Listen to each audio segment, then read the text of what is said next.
Today's video is sponsored by Bucket Zone. Oh, well, that's that done. That sure took not very long at all. What? Last done like 1 month ago. Oh my God, I better get another video made. No, no, no, definitely not. Yes.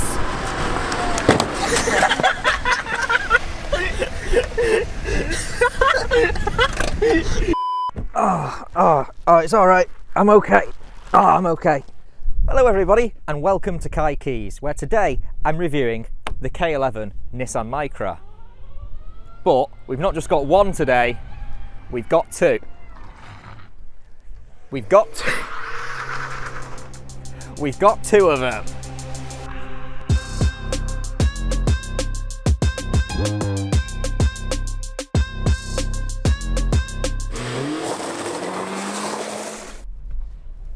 This is cool. Hello everybody and welcome to Kai Keys, where today we'll be reviewing the Nissan Micra K11. Firstly, please excuse the horrendous angle we've got going on right now. Unfortunately, I have forgotten my car mount thingy. I have left it at my house, so the GoPro is currently gaffer taped to the dashboard. Regardless, today we're here with Connor Jones's K11. Right, go right on the roundabout. Okay.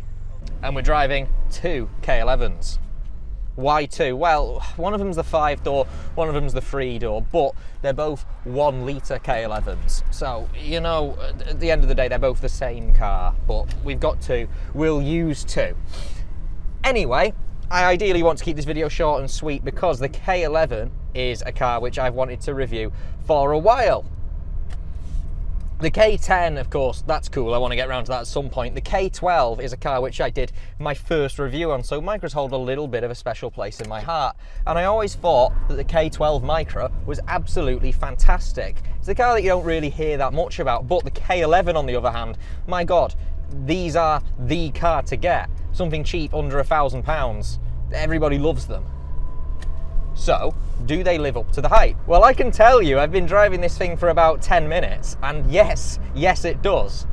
It's a very similar car to the Toyota Yaris. It's a small hatchback with a measly 1 litre engine pushing out around 60 brake horsepower, so you'd think, in theory, they'd be pretty similar. They both weigh around the same amount. I'm going to have a number here on how much the K11 weighs and a number here or whatever on how much the Toyota Yaris weighs. They're very, very similar, and of course I know an awful lot about the Toyota Yaris Mark 1 because I own one, so I know exactly how it drives, exactly how chuckable it is, and I hate to admit it, but this is the far better car. So the Nissan Micra K11 is a fair bit older in lineage than the Toyota Yaris. The Nissan Micra K11 began production in 1993 and they made this thing until 2003 where it was replaced by the K12.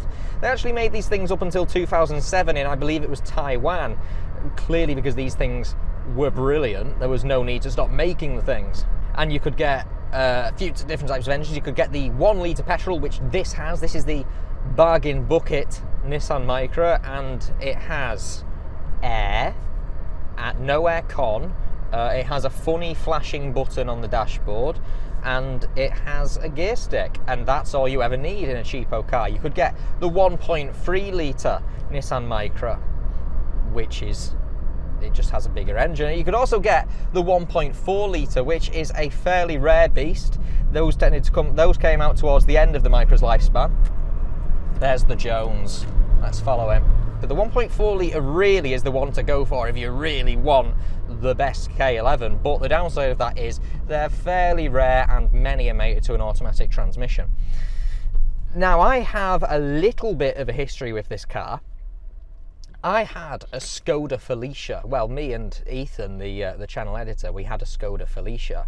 We bought that for £150, but that's a story for another day. That was called Keith. It's a car with a special place in my heart. It's making a funny noise. But anyway, what we looked at prior to that was a Nissan Micra K11 with the optional CVT automatic transmission. If you're interested in one of these, look, you're going to go for a manual. Automatic boxes in these cars, they do not fit the bill. They're terrible. Same goes for all small hatchbacks, you want a manual. So anyway, this K11 Micra we saw, it was sold by a dealer, but he was like some octogenarian man. Refused to let us take it on a test drive, but he was driving along, it was screaming at us because, well, CVT, so constantly. And the fella said, it shifts well. No, it doesn't shift well, it doesn't shift at all, it's a CVT. But I digress, we didn't go for that K11, but I wish we would have gone for a K11 because A, it wouldn't have immediately exploded like the Skoda Felicia did, rip Keith, and also, these things are great fun. The thing that I want to remark about is just how chuckable this vehicle is. In comparison to the Toyota Yaris, this thing feels like the suspension is made out of butter, which isn't a bad thing. If you want a car which is great fun to drive, this is as good a bet as any. Regarding pricing for the K11 Micra, it's a little bit of a strange one. These things used to be, you know, you could get thousands of them for a few £100s, but nowadays they're a little bit harder to come by, and as a result they're a little bit more expensive. Decent K11 Micras can be had. I don't know exactly how much this one or Connor Jones's one was, but I think they were around the £1,000 mark. We'll confirm that somewhere around here. You can get decent ones, but to be fair, it's the same with the Toyota Yaris. I've noticed that older hatchbacks, unless you get very lucky, they don't tend to be the cheapest things around. Look at the Citroen C5 that I reviewed the other week. That was £600. Admittedly, that was because the bumper fell off when he was about to buy the thing, but still £600 for a bigger, better, albeit less fun car. Can't really complain. So anyway, this is Connor Jones's Nissan Micra. Star of stage and screen, Connor Jones, who, when he's not acting on Broadway, is driving around clapped out old Nissans. And he had the Almera, which was in one of my previous videos. So what happened to the Almera? Well, it was running lean, apparently. One of the cylinders was a little bit misfiery, and whatever he did, he couldn't really get to the bottom of it. He'd driven this Micra, which is his friend Jake's, and he thought, wow, this is a better car than the Almera. So he decided to purchase one of these for himself, and he's very, very happy with his purchase. He thinks it's a better car than the Almera, and I do too. It's a little bit smaller, it's a little bit less refined, but it more than makes up for it in being fun to drive. The Nissan Almera was very, very much a car, whereas this is something a little bit special. It's lightweight, it's chuckable, it doesn't have that much power, but I can see why these things are so popular. And you're also probably going to be seeing a fair bit more of this and Jones's Micra. That's because we plan on doing some very silly challenges with a variety of old, decrepit hatchbacks, including the Yaris, the Micras, and an as-yet mystery car which may be revealed at some point in the future. It's probably going to be a Peugeot 1007. And we're going to do very, very silly things, and we're going to be fools. We're not going to do anything that will get us into trouble, but we will have fun, essentially. So an NC 500 run may be on the cards at some point in the future. I've just found these.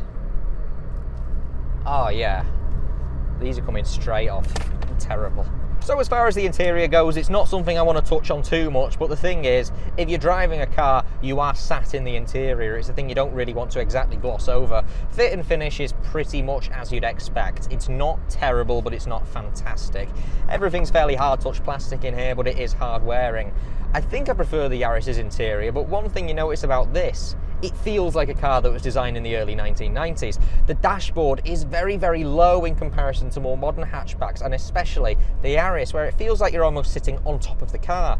This, despite being a fairly high up thing, due to the fact it's short, you need to maximise space, you still do get a nice driving position. It's not too high up, and for a hatchback, if anything, it feels quite low.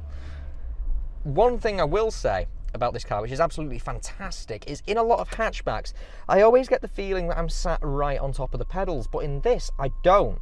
Everything falls very easily to hand, and although the wheel isn't adjustable, it's pretty much the perfect distance away from my arms. My legs fit on the pedals brilliantly. I'm not the tallest guy, but Connor Jones is a tall chap, and he sum it up with this, and he fits in this acceptably. For a 1 litre naturally aspirated engine, it feels a lot more free revving and a lot happier than the Toyota Yaris. Feels like you can push it a bit more, whereas I've always felt that the 1 litre Yaris feels a little bit reluctant to rev. It feels great up to 30 miles an hour, but anything after that and you feel like you have absolutely no power whatsoever. Due to being the 1 litre, this does have a fairly short ratio gearbox, so I would like to try the 1.3 and especially the 1.4 to see if they're any better. I've lost Jones because someone's just cut in front of me. Because, as you know, if you put an indicator on, that gives you priority. The only criticism I have with this car, which I've noticed I seem to have in quite a lot of cars, is the gear stick. I quite like a notchy gear stick. This doesn't have it. It feels a little bit mushy, although I must say it's not as bad as the Toyota Yaris. You do know exactly what gear you're in. It feels a little bit long throw for my liking. Although the Nissan Micra K11 is a car with absolutely fantastic aftermarket support. There's turbo kits for these things, you can do an engine swap fairly easily. A 1.4 litre engine swap is actually on the cards for Connor Jones's Nissan Micra. So I'd love to see that if/when it happens. It's the exact same engine, just with slightly larger cylinders bored out of the thing, so you've got a lot more power, but in theory, it's a plug and play swap pretty much. Of course, you would have to tell your insurer, but you can do it. Why not just buy a 1.4? Well, like I said, lots of the 1.4 litre engines are paired to an automatic transmission. Plus, I don't know if you have this, but if you own a car for long enough and you really like the car, you'll start doing stupid things that are not really cost justifiable just to keep the thing on the road or make it a little bit more fun. You know, I've got a Mercedes 190e and I'm planning on putting more parts into that than the car's worth. It could have got written off for some vandalism a few years ago, but I'm paying to get that thing resprayed because it's fantastic. Right, if you do that, it sounds like cutlery being thrown into a dustbin. I don't really need to talk massively about the reliability of this thing because you already know it's fantastic. It's an old Nissan, it's a pre-Renault Nissan. And I don't think lots of the early Nissan Renault Alliance cars were particularly bad. The K12 I think is fantastic and reliability on that is good. But the K11, look, there's a reason that you still see these things delivering pizzas everywhere, and that's because they're pretty much bomb-proof. The only thing that will kill these cars, and it will kill these cars, is, and it's not an irresponsible owner, it's water and the elements. These things rot out quite badly. I'd say they rot out worse than equivalent hatchbacks. The Ford Fiesta, oh, that's a rot box. The Toyota Yaris Mark 1, yet again, a rot box. And the Honda Civic, a little bit rusty. And the Jazz, they all suffer from rust. It's a matter of fact, with this temperature, we salt the roads in this country. The K11 Micra does rot out, and it's a shame. The one that we were viewing a few years ago had a tree growing out of the sills. But I've got to say, and I always hate to say this, but I've been saying it a lot, this is a better car than the Toyota Yaris, which I own. I love my Yaris, but this is better. I can see myself getting one of these. Potentially even over a Yaris T-Sport, which is a car I would like to own. I think the hype on these is rather valid. These things are often used for rallying as well, and I think that lightweight really lends itself. It's very chuckable, it's bouncy, but at the same time you also feel in control of it a lot. These have got ditch finders on the front, and as a result it's a fairly wheel spinny experience. The weight distribution feels good, it's well planted, and that engine is just fantastically revvy. The only thing that I don't like, which you would learn to live with, is there's no rev counter. So you don't really know exactly where your red line is, but in time you'd be able to find that out. And of course you can kind of gauge it by the noise the engine makes. And if it makes a boom noise, that means you've revved it far too high. But that's because this is a base model. The Nissan Micras further up the model range did have optional rev counters, and at some point it was a standard feature. Look, there's something really nice about a chuckable hatchback. Back when I first started owning cars, when I first started being allowed to drive, my philosophy was, let's get cheap luxury because it's the best bang for your buck, and I bought a Rover 75. I've already said, is it a luxury car, isn't it? But it's certainly better equipped than a Micra. And yeah, at the time I was 17, I was pulling into college and everyone was rocking up in Fiat 500s, which I don't mind. And they were also rocking up in £2,000 Ford Fiestas and Nissan Micras. And then I pull up in a Rover 75 that's platinum gold and looks fantastic, and I thought, my God, I'm so cool.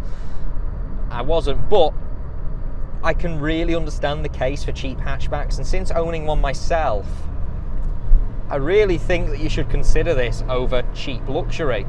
Because yes, although they're slower, you get generally a much more involved driving experience.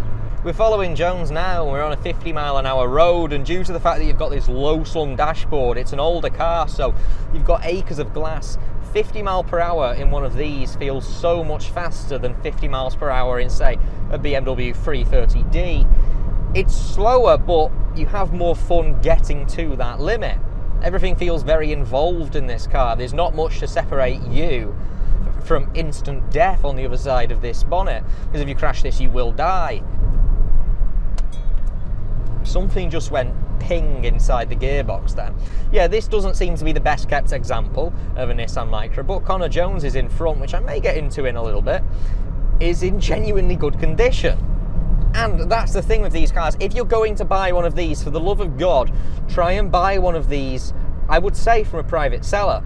And try and purchase one that's been owned by an old person. I always do this. I always purchase a car that's been owned by an old person because they tend to be fastidiously maintained. The Nissan Micra was a very popular car with old people. Now, all those old people hanging up their keys or swapping to different vehicles, mostly MG ZS's for some reason. Come on guys, get some standards. And as a result, there's quite a lot of these Micras still about. Please make sure you get one off an old person, because if you get one off, say, a delivery driver, which also seems to be the clientele of these vehicles, it's not going to be as well maintained. They run these things into the ground. And also, please just get a manual, because the CVT boxes are just, they're not it. On these cars especially, they're power sapping. Driving becomes a long drawn out affair, and overtaking National Express coaches, you know what I'm on about. This is the most fun you can have with 60 horsepower. I've driven a few hatchbacks, which, if you're looking for a cheap car around £1,000, you are going to consider. Obviously, the Toyota Yaris Mark 1 is a car which I am acquainted with. The Volkswagen Golf Mark 5, which is a decent car, those can be had for around £1,500, £2,000. I've also driven the Ford Fiesta Mark 6. It was a 2006, so there's a little bit of a discrepancy about Ford Fiesta model numbers. Sometimes we classify one that was a facelift, I believe, but the Ford Fiesta Mark 6 I've driven as well, and obviously the Nissan Micra K11. And I must say, out of all the ones I've driven, the nicest was probably the Volkswagen Golf Mark 5. If you want a fairly refined vehicle, that's probably the one to choose, but it felt a little bit too closeted for me, a little bit too hemmed in, a little bit too, I hate to say the word, but genuinely nice. Everything was very heavy. It felt almost a little bit tank-like, and that's great if you want something comfortable. If you're going to be doing quite a few miles, get yourself a Volkswagen Golf Mark 5. And the GTIs are genuinely fast vehicles. So that was probably up top on a level of whatever feels most premium. The Ford Fiesta Mark 6 was an okay car. The one I drove had no fifth gear, but I was surprised by it. It was a fairly lightweight, fairly chuckable car, but although that was a 1.2, it actually felt down on power in comparison to this. If you're looking for something that you can work on and you want to have fun with, this Micra K11 is ace. And I would heartily recommend even the 1 litre.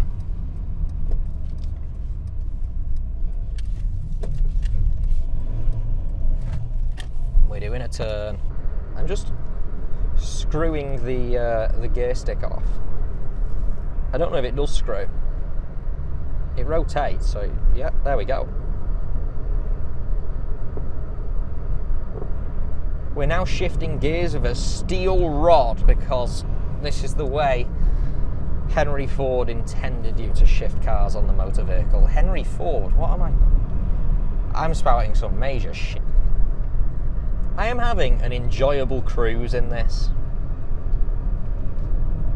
In the 90s, this car was Granny's best kept secret, and now that secret is out and teenagers all over the world are purchasing these vehicles and having an awful lot of fun with them. And I've seen some fantastically modified Nissan K11s. So this is the facelift, which came into production in 1997. It had a bit of an interior revision just to bring it a little bit closer towards the 21st century, and it also had different front bumper, different rear bumper. It was a slightly more modernised looking vehicle. Personally, I think that the pre-facelifts are far better looking cars. They've just got this slightly more bubbly, simplistic look. If you put two next to each other, these are both the facelifts unfortunately, so we can't compare. The facelifts are better looking vehicles. Obviously, due to the age, they're a little bit thin on the ground, and some of these came in some fantastic colours. This is boring, it's like a bluey purple, and Jones's is even more boring because it's silver. But they did some kind of colour flip colours, like on the MGs in the early 2000s, like monogram paints. There's a kind of orangey purple colour they did, which was limited to, I believe, 2,000 units, but my God, it looks absolutely fantastic. If you can find one of those, buy one and you will have the coolest Micra about. I think there was a time, shortly after these things were produced, when they looked really outdated. You know, this car's kind of a relic from a bygone age. It feels a lot more like a classic car than a modern car. Everything feels fairly exposed, and that's what I like about older cars.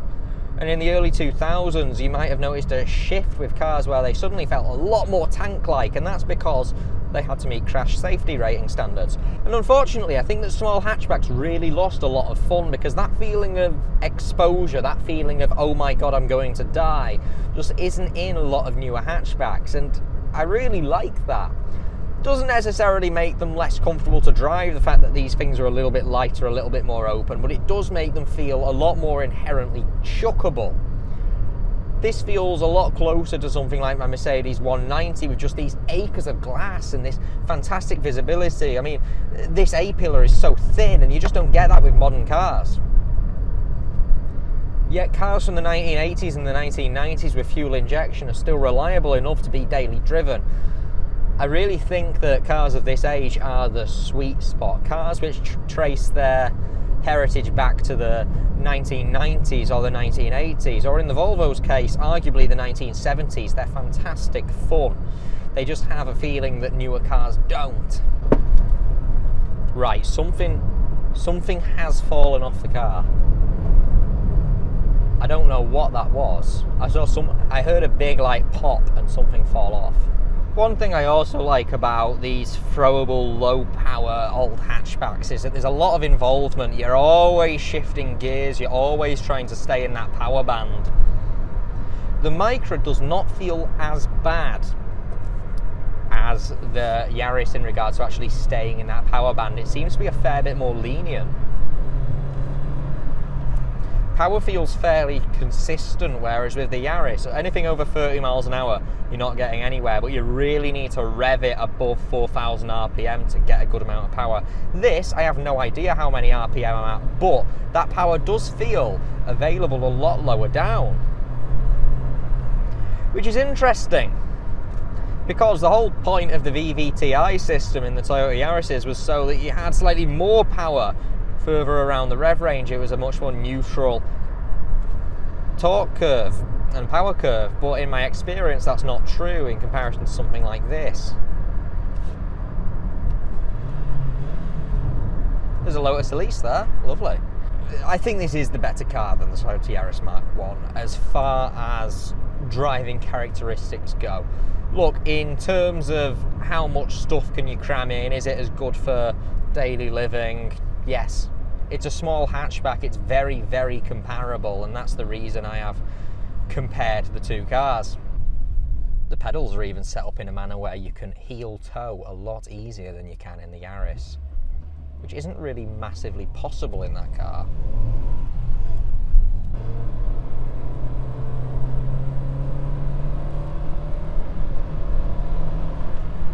Gearing definitely feels shorter on this than it does in the Yaris.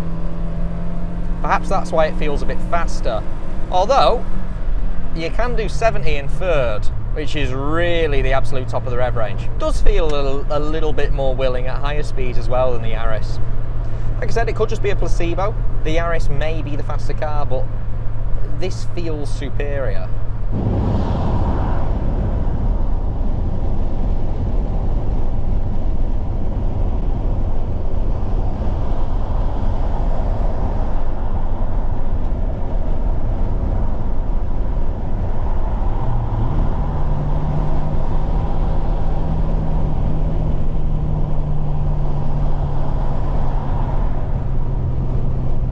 We're gonna do a bit of a...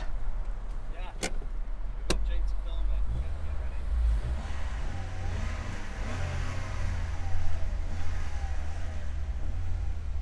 slowest drag race in the world.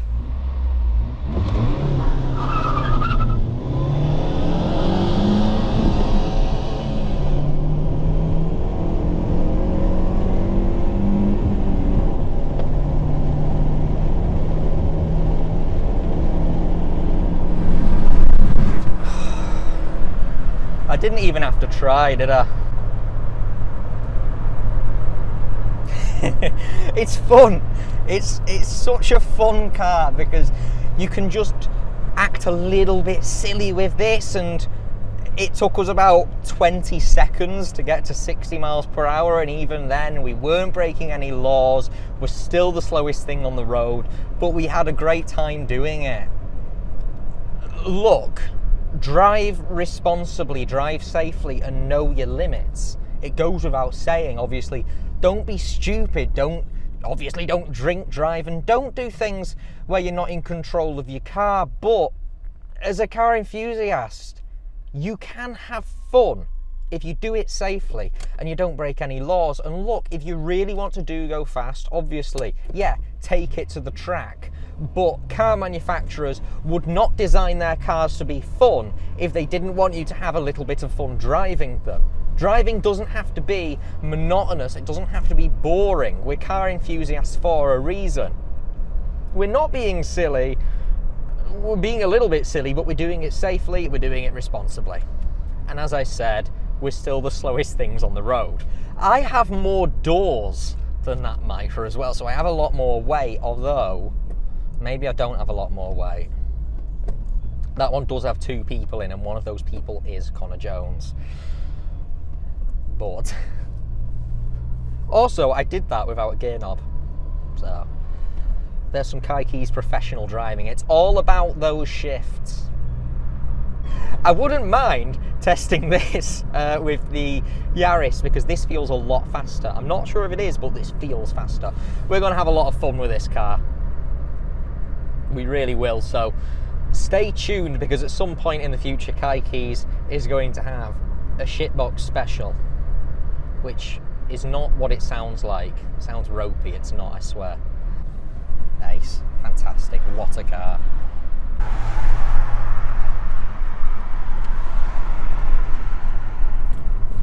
Whoops, bye GoPro. So there you go, the K11 Nissan Micra, a car which I really rate. I think it's absolutely fantastic. Special thanks to my boy Ted here for being such a great stunt double. And remember, don't forget your Keiki's. Thank you.